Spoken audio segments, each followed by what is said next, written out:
Assalamualaikum warahmatullahi wabarakatuh.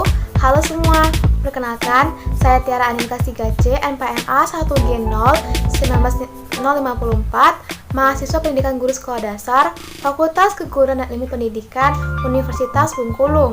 Kali ini saya akan sedikit memaparkan materi mengenai salah satu kebudayaan yang ada di Bengkulu. Ada banyak sekali kebudayaan yang ada di Bengkulu. Salah satunya adalah kain besurek.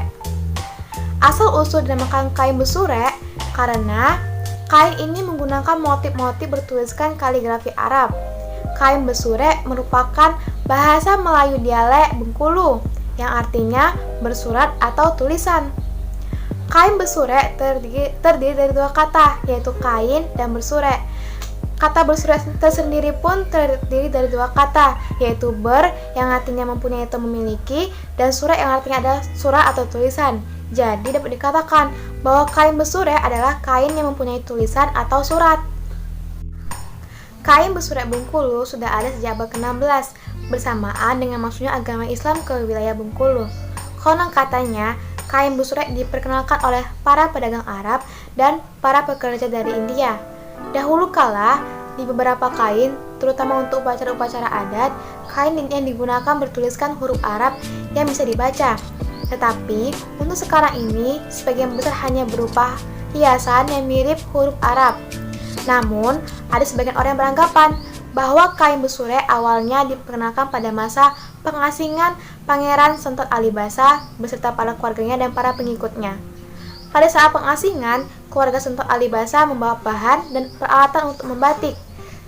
Selama keluarga Sentot Alibasa melakukan kegiatan membatik, banyak warga Bengkulu yang tertarik untuk melihat dan belajar untuk membatik. Perkembangan kain besurek dari dulu sampai sekarang. Seni kerajinan membuat kain besurek sempat mengalami kevakuman selama berpuluh-puluh tahun, sampai pada akhirnya, sekitar tahun 1980-an, Gubernur Suprapto menggalakkan kembali kain besurek dengan membangkitkan motif-motif lama.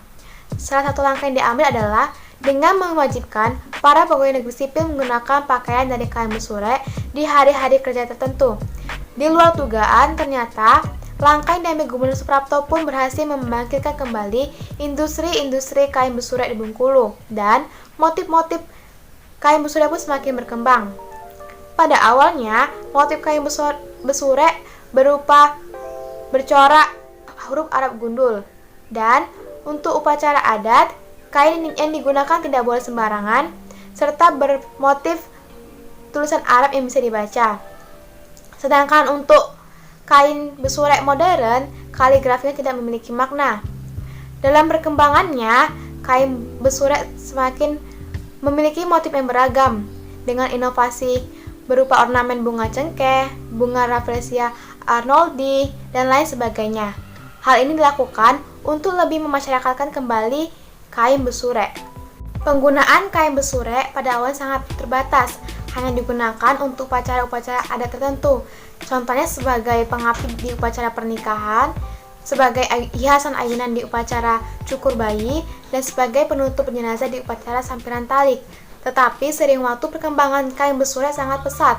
Penggunaannya tidak lagi hanya digunakan sebagai upacara-upacara adat, tetapi bisa digunakan sesuai dengan keperluan, seperti pakaian dinas atau swasta, pakaian pesta, busana muslim, pakaian sehari-hari, dasi, dompet, tas, aksesoris, dan lain sebagainya.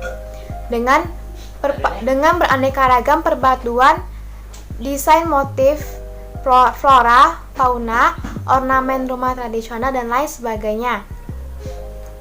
Hal ini dilakukan untuk lebih memasyarakatkan kembali kain besurek.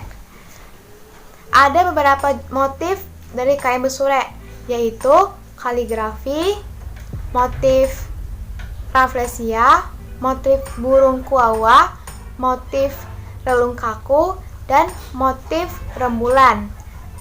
Serta ada 3 fungsi utama dari kain besurek. Yang pertama yaitu fungsi personal. Fungsi personal ini maksudnya kain besurek sebagai sarana mengekspresikan diri. Yang kedua, fungsi sosial. Maksudnya adalah kain besurek dibuat untuk memenuhi kebutuhan para konsumen atau masyarakat.